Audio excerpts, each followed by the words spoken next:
ಹಾ, ಅಂಜಪ್ಪ ತನ್ನ ಹಳೇ ಕಥೆಯನ್ನ ಹೇಳೋದಕ್ಕೆ ಮುಂದಾಗ್ತಾ ಹೋಗ್ತಾನೆ. ಈ ಕತೆ ನಡೆದಿರ್ತಕ್ಕಂಥದ್ದು ಅಂಜಪ್ಪ ಶುರು ಮಾಡ್ತಾನೆ. ಈ ಕತೆ ನಡೆದಿರ್ತಕ್ಕಂಥದ್ದು ಒಂದು 40 ವರ್ಷಗಳ ಹಿಂದೆ.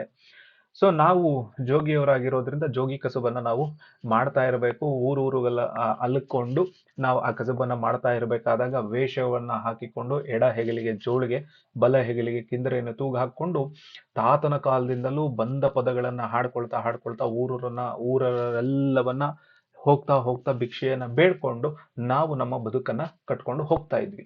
ಸೊ ಅದ್ರ ಜೊತೆಗೆ ನಮ್ಮ ತಾತ ಆಗ್ಲಿ ಮುತ್ತಾತ ಆಗ್ಲಿ ಅವರೆಲ್ಲ ಜೋಗಿಗಳು ಬಿಟ್ರೆ ನೆಲವನ್ನ ಯಾವತ್ತೂ ಕೂಡ ಉತ್ತಿರ್ಲಿಲ್ಲ. ಸೊ ಅಂತ ಕೆಲಸವನ್ನು ಕೂಡ ಮಾಡಿರ್ಲಿಲ್ಲ. ಸೊ ಅದ್ರ ಬಗ್ಗೆ ಅಂಜಪ್ಪ ಒಂದ್ ಮಾತು ಹೇಳ್ತಾನೆ. ಬ್ರಾಹ್ಮಣರು ಪ್ಯಾಟೆಗೆ ಹೋಗಿ ಚಪ್ಪಲಿ ಮತ್ತೆ ಶೂಗಳನ್ನ ಮಾರ್ತಕ್ಕಂಥ ಕೆಲಸವನ್ನ ಮಾಡ್ತಾ ಇದ್ದಾರಲ್ಲ, ಇದೆಲ್ಲ ನನ್ಗೆ ಇಷ್ಟ ಆಗೋದಿಲ್ಲ. ಯಾರು ಏನ್ ಕಸುಬು ಮಾಡ್ತಾ ಇರ್ತಾರೋ ಅದೇ ಕಸುಬನ್ನ ಮಾಡ್ತಾ ಇರ್ಬೇಕಾಗ್ತದೆ. ಸೊ ಹಾಗೆ ಜೋಗಿ ಅಂದ್ರೆ ಏನು, ನಮ್ದು ಸುಮ್ನೆ ಆಗೋಯ್ತಾ? ಈ ಜೋಗಿತನ ಅನ್ನೋದು ಅಥವಾ ಈ ಜೋಗಿಯಾಗಿ ನಾನು ಆಗ್ಬೇಕು ಅಂತ ಹೇಳಿದ್ರೆ 20 ವರ್ಷ ಅಪ್ಪ ಮತ್ತೆ ನಮ್ಮ ಮಾವನ ಜೊತೆ ಸೇರ್ಕೊಂಡು ಅವ್ರು ಎಲ್ಲೆಲ್ಲಿಗೆ ಹೋಗ್ತಾರೋ ಅವ್ರ ಜೊತೆಗೆ ನಾನು ಹೋಗಿ ಅವರು ಸ್ವಸ್ವಲ್ಪವನ್ನೇ ಕಲಿಸ್ಕೊಡ್ತಾ ಹೋಗ್ತಾ ಇರ್ತಾರೆ. ಆ ರೀತಿಯಾಗಿ ನಾನು ಕಲ್ತ್ಕೊಂಡು ಬಂದಾಗ ಮಾತ್ರ ಈ ಜೋಗಿ ಕೆಲಸವನ್ನ ಮಾಡಕ್ಕಾಗ್ತದೆ. ಇಲ್ಲ ಅಂತ ಹೇಳಿದ್ರೆ ಮಾಡಕ್ಕಾಗ್ತದ? ಯಾಕೆ ಅಷ್ಟೊಂದು ಕಷ್ಟ ಇದು ಅಂತ ಹೇಳಿದ್ರೆ, ಇದು ಸುಮ್ನೆ ಏನು ಬಿಟ್ಟಿ ಹಂಗೆ ಬಂದ್ಬಿಡ್ತದ? ಯಾವ ಹೈದ ಬೇಕಾದ್ರೂ ನೇಗಿಲು ಹಿಡ್ಕೊಂಡು ಎತ್ತಿನ ಬಾಲ ಹಿಡ್ಕೊಂಡು ಉಳುಮೆ ಏನ್ ಮಾಡ್ಬೋದು, ಆದ್ರೆ ಇಲ್ಲಿ ಪದವನ್ನ ಕಲಿಯಕ್ಕಾಗ್ತದ? ಬುದ್ಧಿ ಬೇಕಾ? ಹೂ ಅಂದ್ರೆ ಬಂದ್ಬಿಡ್ತದ? ಇದು ಬರೋದಿಲ್ಲ. ಲಕ್ಷ್ಮಿ ಅಂತ ಅನ್ನೋದಕ್ಕೆ ಎಲ್ಲರಿಗೂ ಬರ್ತದ್ಯಾ? ಹ್ಮ್. ಅಂತ ದ್ರೌಪದಿ ದೇವಿ ಅನ್ನೋಕೆ ಬಾಯಿ ತಿರುಗೋದು ಸುಲಭ ಆಯ್ತಾ?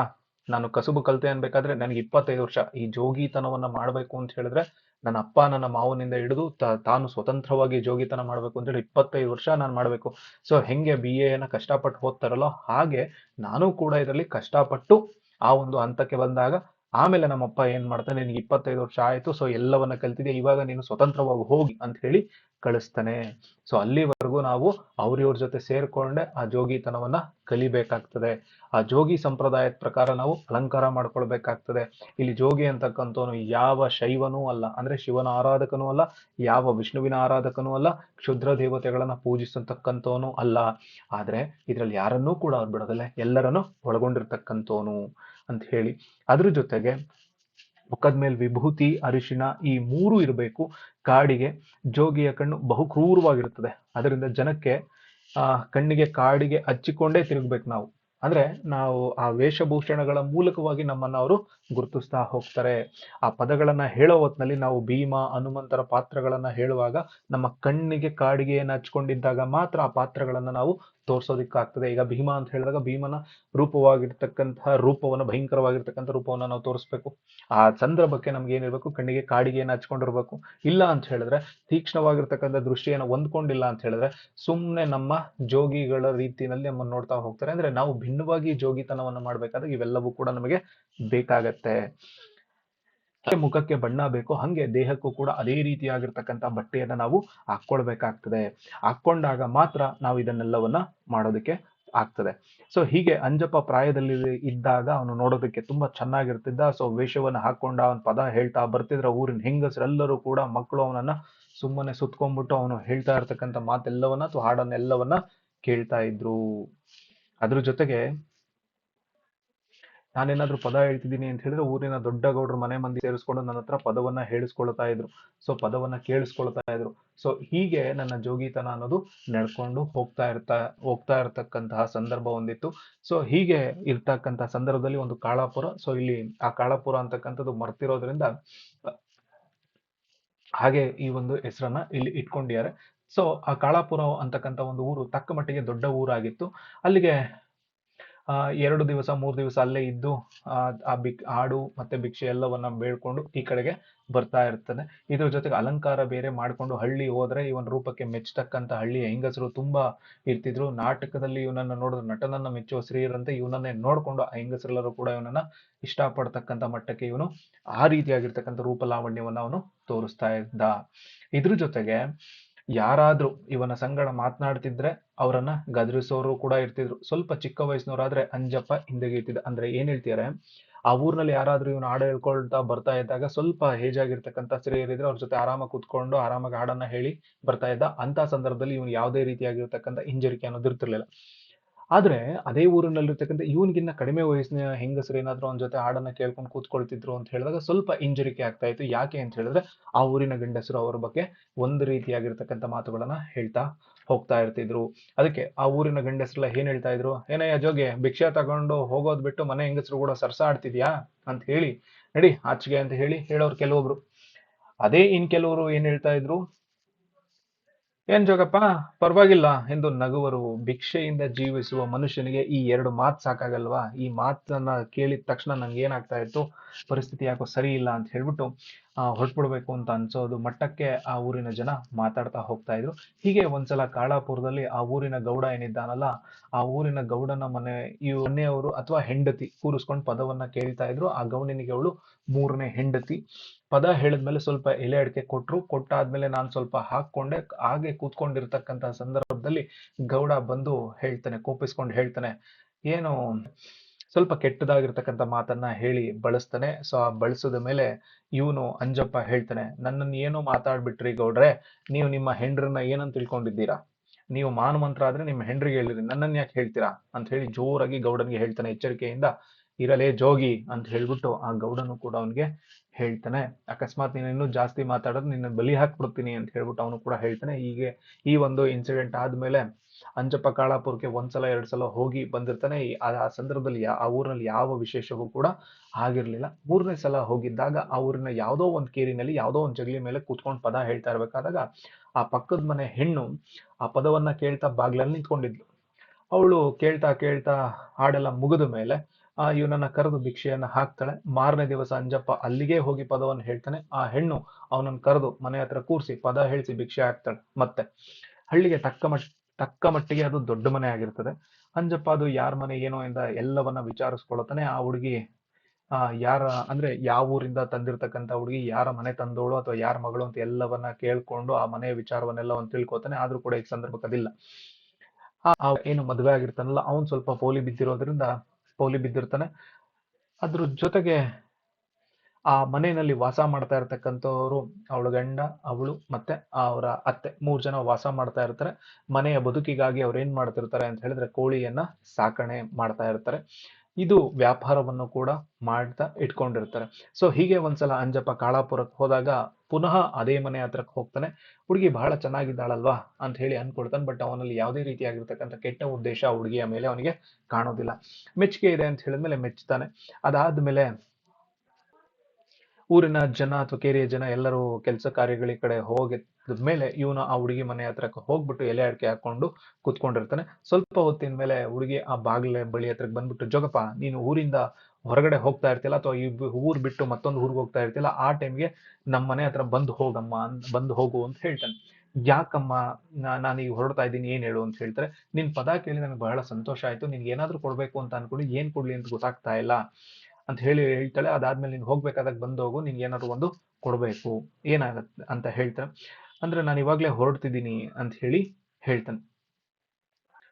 ಸೊ ನಾನು ಏನ್ ಕೊಡ್ತೀನಲ್ಲ ಅದನ್ನ ತೆಗೆದುಕೊಂಡು ಈ ತಕ್ಷಣ ಇಲ್ಲಿಂದ ಹೊರಟ್ಬಿಡ್ಬೇಕು ನೀನು ಅಂತ ಹೇಳಿ ಹೇಳ್ತಾಳೆ. ನಮ್ಮ ಅತ್ತೆಗೆ ಏನಾದ್ರೂ ಈ ವಿಚಾರ ಗೊತ್ತಾಯ್ತು ಅಂತ ಹೇಳಿದ್ರೆ ತಂಟೆ ಮಾಡ್ತಾಳೆ, ತಕರಾರು ಮಾಡ್ತಾಳೆ ಅಂತ ಹೇಳಿ ತಕ್ಷಣ ಅವನಿಗೆ ಭಯ ಅನ್ನೋದು ಆಗತ್ತೆ.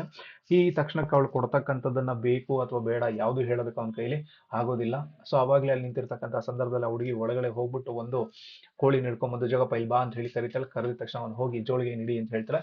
ಅದ್ರೊಳಗಡೆ ಆ ಕೋಳಿಯನ್ನು ಹಾಕ್ತಾಳೆ. ಇಲ್ಲಿಂದ ಹೊರಟೋಗು ಅಂತ ಹೇಳಿ ಜೋರಾಗಿ ಹೇಳ್ತಾಳೆ. ಅವನು ಈ ಕಡೆಗೆ ಹೊರಟು ಬಂದ್ಬಿಡ್ತಾನೆ. ಒಂದು ಕಡೆ ಅವನಿಗೆ ಭಯ ಎಲ್ಲವೂ ಕೂಡ ಕಾಣ್ತಾ ಹೋಗ್ತಾ ಇರತ್ತೆ. ಭದ್ರಾ ಜೋಗಪ್ಪ ನಾನ್ ಕೊಟ್ಟೆ ಅಂತ ಯಾರಿಗೂ ಕೂಡ ನೀನು ಹೇಳಬಾರ್ದು, ತಕ್ಷಣಕ್ಕೆ ಹೊರಡು ಅಂತ ಹೇಳಿ ಹೊರಟು ಬಂದ್ಬಿಡ್ತಾನೆ. ಆ ಊರನ್ನು ದಾಟಿ ಒಂದು ಅರ್ಧ ಮೈಲಿ ದೂರಕ್ಕೆ ಬಂದಿರ್ತಾನೆ. ಆ ಅರ್ಧ ಮೈಲಿ ದೂರಕ್ಕೆ ಬಂದಾಗ ಅಲ್ಲೆಲ್ಲೋ ಒಂದು ಬಾವಿ ಇರುತ್ತೆ. ಬಾವಿ ಪಕ್ಕದಲ್ಲಿ ಒಂದೆಲ್ಲೋ ಒಂದು ಮರ ಇರುತ್ತೆ. ಸ್ವಲ್ಪ ಹೊತ್ತು ಆ ನೆರಳಲ್ಲಿ ಕುತ್ಕೊಳ್ಳೋಣ ಅಂತ ಹೇಳಿ ಅವನಲ್ಲಿ ಕುತ್ಕೊಂಡು ಎಲೆ ಅಡಿಕೆಯನ್ನ ಹಾಕೊಳ್ತಾ ಇರ್ತಾನೆ. ಸೊ ಅವನು ಯೋಚನೆ ಮಾಡ್ತಾ ಇರ್ಬೇಕಾದಾಗ ಅವ್ರೇನೋ ಭಿಕ್ಷೆ ಕೊಟ್ಟಿದ್ದು ಕೋಳಿ ಒಳ್ಳೇದೇನೋ ಸರಿ, ಬಟ್ ಎಲ್ಲರ ಮುಂದೆ ಕಂಡು ಕೊಡೋ ಹಾಗಿದ್ರೆ ಏನೂ ಪ್ರಾಬ್ಲಮ್ ಇರ್ತಿಲ್ಲ, ಯಾರಿಗೂ ಕಾಣದೇ ಇರೋ ರೀತಿಯಲ್ಲಿ ಕೊಟ್ಟಿರೋದ್ರಿಂದ ಏನಾದ್ರು ಪ್ರಾಬ್ಲಮ್ ಆಗುತ್ತಾ ಅಥವಾ ಸಮಸ್ಯೆ ಆಗುತ್ತಾ ಅನ್ನೋ ಒಂದು ಯೋಚನೆಯನ್ನ ಮಾಡ್ತಾ ಇರ್ತಾನೆ. ಅದೇ ಟೈಮ್ಗೆ ಇಷ್ಟೊಂದು ಚೆನ್ನಾಗಿರ್ತಕ್ಕಂತ ಒಂದು ಹುಡುಗಿ ಅದ್ ಯಾಕೆ ಅವಳ ಗಂಡ ಇವಳನ್ನ ಬಿಟ್ಟು ಬೇರೆ ಇನ್ನೊಂದು ಕಡೆ ಯೋಚನೆಯನ್ನ ಮಾಡ್ತಾ ಇದ್ದಾನೋ ಅಂತ ಹೇಳಿ ಯೋಚನೆ ಮಾಡ್ತಾ ಇರ್ತಕ್ಕಂತ ಸಂದರ್ಭದಲ್ಲಿ ಅಲ್ಲಿಗೆ ಯಾವುದೋ ಒಬ್ಬ ವ್ಯಕ್ತಿ ಬರ್ತಾನೆ. ಬಂದು, ಏನ್ ಜೋಗಪ್ಪ ಆರಾಮಾಗಿ ಕುತ್ಕೊಂಡ್ಬಿಟ್ಟಿದ್ಯಾ ಅಂತ ಕೇಳ್ತಾನೆ. ಏನೂ ಇಲ್ಲ, ಹಂಗೆ ಕುತ್ಕೊಂಡೆ ಅಪ್ಪ ಅಂತ ಹೇಳ್ತಾನೆ. ಹಳ್ಳಿ ಅವ್ನು ಕೇಳ್ತಾನೆ, ಏನಪ್ಪ, ಏನೋ ನಿನ್ ಜೋಳಿಗೆನೋ ತುಂಬ್ದಂಗಿದೆ, ಏನೋ ಅಥವಾ ಜೋಳನ ಏನಾದ್ರು ಇದ್ಯಾ ಅಂತ ಅಂದ್ಬಿಟ್ಟು ಆ ಜೋಳಿಗೆನ ಬಿಚ್ಚಿ ನೋಡ್ತಾನೆ. ಒಳಗಡೆ ಕೋಳಿ ಇದೆ. ಇದೇನ್ ಜೋಗಪ್ಪ ಕೋಳಿ ಅಂತ ಅಂದ್ಬಿಟ್ಟು ಅವ್ನು ಜೋರಾಗಿ ಹೇಳ್ತಾನೆ. ಅವ್ನಿಗೆ ಬಸ್ ಭಯ ಆಗೋಗುತ್ತೆ. ಆ ಭಯಕ್ಕೆ ಅವ್ನು ಏನ್ ಹೇಳ್ತಾನೆ, ಏನ್ ಹೇಳ್ಬೇಕು ಅಂತ ಗೊತ್ತಾಗ್ದಲೆ ಸಡನ್ ನೇರವಾಗಿ, ಹೌದಪ್ಪ ಅಲ್ಲಿ ಯಾರೋ ಒಬ್ರು ಕೊಟ್ಬಿಟ್ರು ಅಂತ ಹೇಳ್ತಾನೆ.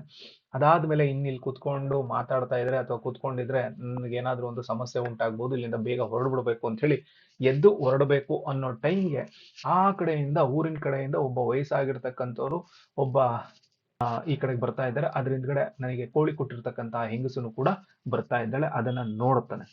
ನೋಡ್ತಾ ಬರ್ತಾ ಇರ್ಬೇಕಾದಾಗ ಯಾವ ಕಡೆ ಹೋಗ್ಬೇಕು, ಏನ್ ಮಾಡ್ಬೇಕು ಅಂತ ಗೊತ್ತಾಗ್ದಲೆ ಏನೋ ಒಂದು ಅನಾಹುತ ಆಗ್ತಾ ಇದೆ ಅಂತ ಅನ್ಕೊಂಡು ಅವ್ನು ಅಲ್ಲೇ ನಿಂತ್ಕೊಳ್ತಾನೆ. ನಿಂತ್ಕೊಂಡಿದ ತಕ್ಷಣ ಆ ಹುಡುಗಿ, ಆ ಕೋಳಿಯನ್ನ ಕೊಟ್ಟಿರ್ತಕ್ಕಂಥ ಹುಡುಗಿ ಏನಿದ್ಲಲ್ಲ, ಅವಳೇನ್ ಹೇಳ್ತಾಳೆ, ಸನ್ನೆ ಮಾಡಿ ಹೇಳ್ತಾಳೆ, ನಾನು ಕೊಟ್ಟಿದ್ದು ಹೇಳ್ಬೇಡ, ನಾನು ಕೊಟ್ಟಿದ್ದು ಹೇಳ್ಬೇಡ ಅಂತ ಹೇಳ್ಬಿಟ್ಟು ಸನ್ನೆ ಮಾಡ್ಕೊಂಡು ಬರ್ತಾ ಇರ್ತಾಳೆ. ಮುದುಕಿ ಹತ್ರಕ್ ಬರ್ತಾಳೆ. ಮುದುಕಿ ಹತ್ರಕ್ ಬಂದ ಮೇಲೆ ಇವನೇ ಇವನೇ ಏನೇ ಜೋಗಪ್ಪ ಅಂತ ಹೇಳಿ ಕೇಳ್ತಾಳೆ.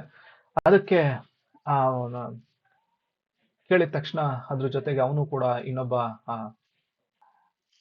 ಮುದುಕಿ ಕೇಳ್ತಾಳೆ, ಇವನೇನೇ ಜೋಗಪ್ಪ ಅಂತ ಕೇಳಿದ ತಕ್ಷಣ ಅವನ ಜೊತೆಲಿ ಒಬ್ಬ ತಳಾರಿ ಏನೋ ಕರ್ಕೊಂಡ್ ಬಂದಿರ್ತಾರೆ. ಅದಕ್ಕೆ ಅವಳ ತಕ್ಷಣ ಕೇಳ್ತಾನೆ, ಏನೋ ಹೌದು ಅಂತ ಹೇಳ್ತಾಳೆ. ಆಮೇಲೆ, ಜೋಗಪ್ಪ ನಮ್ದೊಂದು ಕೋಳಿ ಏನಾದ್ರು ನೀನ್ ಕಂಡೇನೋ ಅಂತ ಅಂದ್ಬಿಟ್ಟು ಆ ಮುದುಕಿ ಕೇಳ್ತಾಳೆ. ಅಂಜಪ್ಪ ಅದ್ಯಾವ್ದೋ ಹಾಳು ಕೋಳಿ ನನ್ ಜೋಳಿಗೆ ಒಳಗೆ ಬಂದು ಕೂತಿದೆ ಅಂತ ಹೇಳಿ ಹೇಳ್ತಾನೆ. ನನ್ಗೆ ಗೊತ್ತಾಗ್ಲಿಲ್ಲ, ಈ ಅಯ್ಯ ನನಗೆ ಹೇಳ್ದ ನೋಡಮ್ಮ ಅಂತ ಹೇಳ್ತಾನೆ. ಲೋ ಹಳ್ಳಿಯವನು, ಲೋ ಏನೋ ಯಾರೋ ಕೊಟ್ರು ಅಂತ ಹೇಳ್ದೆ, ಇವಾಗ ನೋಡ್ರು ಬಂದು ಕೂತ್ಕೊಂಡ್ಬಿಟ್ಟೈತೆ ಅಂತ ಹೇಳ್ತಿದ್ಯಲ್ಲೋ ಅಂತ ಹೇಳ್ತಾನೆ.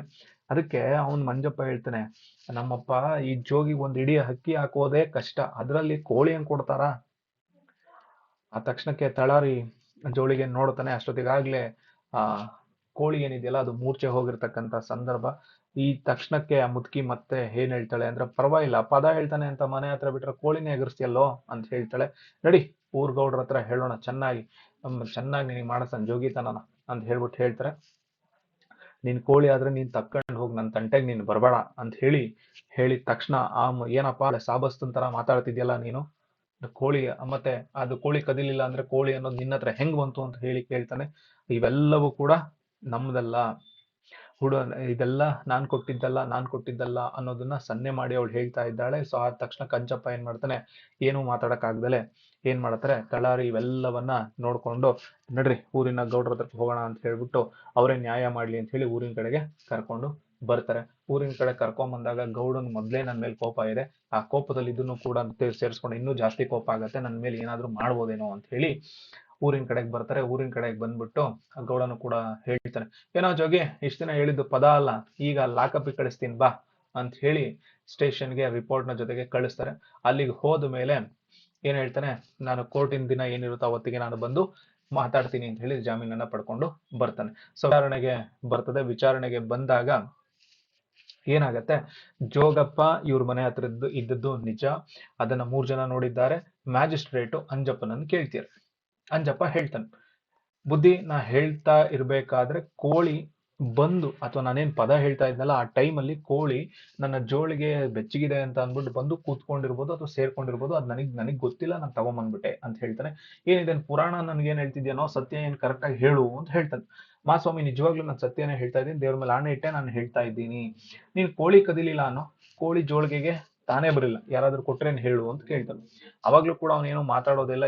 ಯಾಕೆ ಅಂತ ಹೇಳಿದ್ರೆ ಆ ಹುಡುಗಿ ಆಗ್ಲೇ ಅಕಸ್ಮಾತ್ ನಾನು ನಿಜ ಏನಾದ್ರು ಹೇಳಿದ್ರೆ ಅವ್ರ ಹುಡುಗಿಗೆ ಏನಾದ್ರು ಒಂದು ಅನಾಹುತ ಏನಾದ್ರು ಉಂಟು ಮಾಡ್ಬೋದೇನೋ ಅಂತ ಹೇಳ್ಬಿಟ್ಟು ಏನು ಮಾತಾಡದಲೆ ಎಲ್ಲವನ್ನು ಒಪ್ಕೊಳ್ಬೇಕಾಗತ್ತೆ. ಕೊನೆಯದಾಗಿ ನನಗೆ ಶಿಕ್ಷೆ ಅನ್ನೋದು ಆಗ್ಬೇಕಾಗ್ತದೆ. ಆ ಟೈಮಲ್ಲಿ ನ್ಯಾಯ ತೀರ್ಮಾನ ಆದ್ಮೇಲೆ 20 ರೂಪಾಯಿ ಜುಲ್ಮಾನೆ, ಇಲ್ಲ ಅಂತ ಹೇಳಿದ್ರೆ 15 ದಿವಸದ ಸಜೆಯನ್ನ ಅನುಭವಿಸ್ಬೇಕಾಗತ್ತೆ ಅಂತ ಹೇಳಿದ್ಮೇಲೆ 20 ರೂಪಾಯಿ ಕೊಟ್ಬಿಟ್ಟು ಆ ಸಜೆಯಿಂದ ತಪ್ಪಿಸ್ಕೊಂಡು ನಾನು ಬಂದ್ಬಿಟ್ಟೆ. ಇದು 40 ವರ್ಷದ ಹಿಂದೆ ನಡೆದಿರತಕ್ಕಂತಹ ಒಂದು ವಿಚಾರ. ಇಲ್ಲಿ ಮ್ಯಾಜಿಸ್ಟ್ರೇಟ್ರು ಅಂದ್ರೆ ತಪ್ಪಿಗೆ ಶಿಕ್ಷೆ ಕೊಡೋನೆ, ಅಂದ್ರೆ ಸತ್ಯವನ್ನ ಕಾಪಾಡೋನಾಗಿರ್ಬೇಕು. ಆದ್ರೂ ಈ ಮ್ಯಾಜಿಸ್ಟ್ರೇಟ್ ಕೆಲಸ ಅಂತಕ್ಕಂಥದ್ದು ದೇವ್ರ ಕೆಲಸ. ಸೊ ಆದ್ರಿಂದ ಮನುಷ್ಯನ ಕೈಗೆ ಇಂತಹ ಒಂದು ಉತ್ತಮವಾದ ಕಾರ್ಯವನ್ನ ಮಾಡತಕ್ಕಂತ ಒಂದು ಕೆಲಸ ಬಂದಿದೆ ಅಂತ ಹೇಳಿದ್ರೆ ಅದು ಪೂರ್ಣವಾಗಿ ಅವನು ತಪ್ಪು ಮಾಡಿದ್ದಾನ ಇಲ್ವಾ ಅಂತ ತಿಳ್ಕೊಳ್ಳೋದ್ರ ಮೂಲಕವಾಗಿ ಅವನಿಗೆ ಶಿಕ್ಷೆಯನ್ನ ಕೊಡಬೇಕು ಅಂತ ಒಂದು ಹುದ್ದೆ ಅದು. ಸೊ ನಾನು ಅಕಸ್ಮಾತ್ ನೀನ್ ಹೇಳಿದ್ರೆ ತಾನೇ ಮ್ಯಾಜಿಸ್ಟ್ರೇಟಿಗೆ ಗೊತ್ತಾಗ್ಬೇಕು, ನೀನ್ ಹೇಳ್ದಲೇ ಇದ್ರೆ ಮ್ಯಾಜಿಸ್ಟ್ರೇಟಿಗೆ ಹೆಂಗ್ ಗೊತ್ತಾಗತ್ತೆ ಅಂತ ಹೇಳಿ ರಂಗಪ್ಪ ಹೇಳ್ತಾನೆ. ಅದಕ್ಕೆ ಅಂಜಪ್ಪ ಏನ್ ಹೇಳ್ತಾನೆ, ಸೊ ನೀವು ಅವ್ರ ಮಾತು ಕೇಳಿಕೊಂಡು ನ್ಯಾಯವನ್ನು ಕೊಡೋದಾದ್ರೆ ಮ್ಯಾಜಿಸ್ಟ್ರೇಟ್ ಹುದ್ದೆ ಯಾಕೆ ಬೇಕು, ಅಥವಾ ಬುದ್ಧಿವಂತರು ಅನ್ನೋದು ಯಾಕೆ ಕರಿಬೇಕು? ಸತ್ಯ ಅಂತ ಹೇಳಿ ಇರ್ತಕ್ಕಂಥ ಒಂದು ಅಂಶ ಇದೆಯಲ್ಲ, ಅದನ್ನ ಮ್ಯಾಜಿಸ್ಟ್ರೇಟ್ ತಿಳ್ಕೊಬೇಕಾಗ್ತದೆ. ತಿಳ್ಕೊಳ್ಳಿಲ್ಲ ಅಂತ ಹೇಳಿದ್ರೆ ಆಗತ್ತಾ? ಆಮೇಲೆ ಹುಡುಗಿ ಮರ್ಯಾದೆ ಉಳಿಸ್ಬೇಕು ಅಂತ ಹೇಳಿ ನಾನೇ ಜುಲ್ಮಾನೆಯನ್ನು ಕೊಟ್ಟು ಬಂದಂಗಾಯ್ತು. ಅದೇನ್ ಕೇಳ್ತೀಯ, ಒಬ್ಬೊಬ್ಬನ್ ಕೂಡ ಮಾಡ್ಕೊಂಡಿದ್ದ. ಸೊ ಆಮೇಲೆ ಮುಂದೆ ನನಗೆ ವಿಷಯ ಗೊತ್ತಾಯ್ತು. ಏನು ಅಂತ ಹೇಳಿದ್ರೆ, ಆ ಊರಲ್ಲಿರ್ತಕ್ಕಂಥ ಒಬ್ಬ ವ್ಯಕ್ತಿಯ ಜೊತೆಗೆ ಒಂದು ವ್ಯಾಪಾರ ಸಂಬಂಧವನ್ನು ಅವಳು ಕುದುರಿಸ್ಕೊಂಡಿದ್ಲು. ಏನು ಅಂತ ಹೇಳಿದ್ರೆ, ಪ್ರತಿದಿನ ಒಂದು ಕೋಳಿ ಕೊಡೋದ್ರ ಮೂಲಕ ಆ ದುಡ್ಡನ್ನ ಇಸ್ಕೊಳ್ತಾ ಇದ್ಲು. ಸೊ ಈ ಮನೆಯಲ್ಲಿ ಬಂದು ಅತ್ತೆ ಕೇಳಿದಾಗ ಅದು ಎಲ್ಲೋಯ್ತು ಕೋಳಿ ಎಲ್ಲೋಯ್ತು ಅಂತ ಹೇಳಿ ಕೇಳ್ತಾಳೆ ಇದ್ದಾಗ, ಈ ತರ ಯಾರೋ ಎತ್ಕೊಂಡ್ರು ಎಲ್ಲೋ ಹೋಯ್ತು ಅಂತ ಗೊತ್ತಿಲ್ಲ ಅಂತ ಹೇಳಿದಾಗ, ಇದಕ್ಕೆ ಯಾರನ್ನಾದ್ರೂ ಒಬ್ರನ್ನ ಸಿಗಿಸ್ಬಿಟ್ರೆ ನನಗಿರ್ತಕ್ಕಂಥ ಆಪತ್ತು ಇಂದ ಆಪತ್ತಿನಿಂದ ನಾನು ಪರಿಹಾರವನ್ನು ಪಡ್ಕೊಳ್ಬೋದಲ್ಲ ಅಂತ ಹೇಳ್ಬಿಟ್ಟು ಆ ವಿಷಯವನ್ನ ನನ್ನ ಮೇಲೆ ಎತ್ತಾಕಿದ್ಲು. ಅದು ಆಮೇಲೆ ನನಗೆ ಗೊತ್ತಾಯ್ತು. ನೀನ್ ಯಾಕೆ ಈ ತರ ಮಾಡಿದೆ ಅಂತ ಹೇಳ್ಬಿಟ್ಟು ಹೋಗಿ ಆಮೇಲೆ ಕೇಳ್ಬೋದಿತ್ತಲ್ವಾ? ಹೋಗಿ ಕೇಳಿದೆ, ಅದರಿಂದ ಏನ್ ಬಂತು? ಏನು ಕೂಡ ಬರ್ಲಿಲ್ಲ ಅಂತ ಹೇಳ್ಬಿಟ್ಟು ಕೊನೆಗೆ ನಾನೇ ಸಿಕ್ಬಿದ್ದಿದ್ದೆ ಅಲ್ವಾ ಅಂತ ಹೇಳ್ಬಿಟ್ಟು ಸುಮ್ಮನಾಗ್ತಾನೆ. ಅದಾದ್ಮೇಲೆ ಎಲ್ಲ ಆಯ್ತು, ಸರಿ ಬಿಡು, ನನ್ನ ಹತ್ರ ಏನಾದ್ರು ತಪ್ಪಿತಸ್ಥ ಅಂತ ಬಂದ್ರೆ ಸತ್ಯ ಏನು ಅಂತ ಸರಿಯಾಗಿ ತಿಳ್ಕೊಂಡು ನಿನ್ನ ಬಿಟ್ಟು ಬಿಡ್ತೀನಿ ಅಂತ ಹೇಳ್ದ. ಅಂಜಪ್ಪ ಅವಾಗ ಹೇಳ್ತಾನೆ, ಇದೇ ಅಪ್ಪ ನರ್ಮನಸ ಮಾಡ್ಬೇಕಾಗಿರ್ತಕ್ಕಂಥದ್ದು. ನನಗೂ ಒಬ್ಬ ಮ್ಯಾಜಿಸ್ಟ್ರೇಟ್ ಅಂತ ಒಬ್ಬ ಇದ್ದಾರೆ. ಅವ್ರು ಯಾರು ಅಂತ ಹೇಳಿದ್ರೆ ನಮ್ಮಪ್ಪ ತಿರುಪತಿ ವೆಂಕಟರಮಣ ಸ್ವಾಮಿ. ಅಲ್ಲಿಗೆ ಹೋಗ್ಬೇಕು, ನಿಲ್ಬೇಕು, ಏನೋ ಅನ್ನೋದಕ್ಕೆ ತಪ್ಪಾಯ್ತು ಅಂತ ಅವನ ಕಾಲಿಗೆ ಬೀಳಬೇಕು. ಬಿದ್ದ ಮೇಲೆ ನಮ್ಮಪ್ಪ ನನ್ನನ್ನ ಕಾಪಾಡ್ತಾನೆ. ನಾವೆಲ್ಲರೂ ಕೂಡ ಹೀಗೆ. ಸೊ ಮ್ಯಾಜಿಸ್ಟ್ರೇಟ್ ಆಗಿದ್ಯಾ ಅಂತ ಹೇಳಿದ್ಮೇಲೆ ನೀನು ಯಾವುದು ಸತ್ಯ ಯಾವುದು ಸುಳ್ಳು ಅನ್ನೋದನ್ನ ಕರೆಕ್ಟ್ ಆಗಿ ನೋಡ್ಕೊಂಡು ನ್ಯಾಯ ತೀರ್ಮಾನವನ್ನ ಮಾಡ್ಕೊಡ್ಬೇಕು.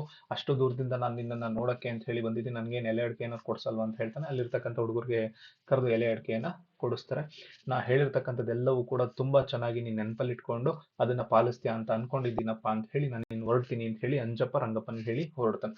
ಸೊ ಇಡೀ ಕತೆ ಏನ್ ಹೇಳಕ್ ಹೊರಡತ್ತೆ ಅಂತ ಹೇಳಿದ್ರೆ, ಒಬ್ಬ ಮ್ಯಾಜಿಸ್ಟ್ರೇಟ್ ಆಗಿರ್ತಕ್ಕಂಥವನು ಒಬ್ಬ ದೇವರ ಸಮಾನನಾಗಿದ್ದಾನೆ ಅಂತ ಹೇಳಿದಾಗ, ಅವನ ಮುಂದೆ ಬಂದಿರತಕ್ಕಂಥ ವ್ಯಕ್ತಿಗಳಲ್ಲಿ ಸತ್ಯವಂತನು ಯಾರು, ಸುಳ್ಳುವಂತನು ಯಾರು, ಅದನ್ನ ನೀವು ವಾದ ವಿವಾದಗಳನ್ನ ಕೇಳಿದ ನಂತರ ನಿಮ್ಮದೇ ಆಗಿರ್ತಕ್ಕಂಥ ಒಂದು ಯೋಚನಾ ಶಕ್ತಿ ಇರುತ್ತಲ್ವಾ, ಆ ಯೋಚನಾ ಶಕ್ತಿಯ ಮೇಲೆ ನೀವು ಅವರಿಗೆ ಸತ್ಯ ಯಾವುದು ಸುಳ್ಳು ಯಾವುದು ಅಂತ ಹೇಳಿ ನ್ಯಾಯದಾನವನ್ನ ನೀಡಬೇಕು. ಇದರ ಮೂಲಕವಾಗಿ ಸಮಾಜದಲ್ಲಿರ್ತಕ್ಕಂಥ ಸತ್ಯ ಅನ್ನೋ ಒಂದು ಮೌಲ್ಯವನ್ನ ಎತ್ತಿ ಹಿಡಿಬೇಕು ಅನ್ನೋ ಒಂದು ಅಂಶವನ್ನ ಈ ಒಂದು ಕಥೆಯ ಮೂಲಕವಾಗಿ ನಾವು ತಿಳ್ಕೊಳ್ಳೋದಕ್ಕೆ ಸಾಧ್ಯತೆ ಇದೆ. Thank you.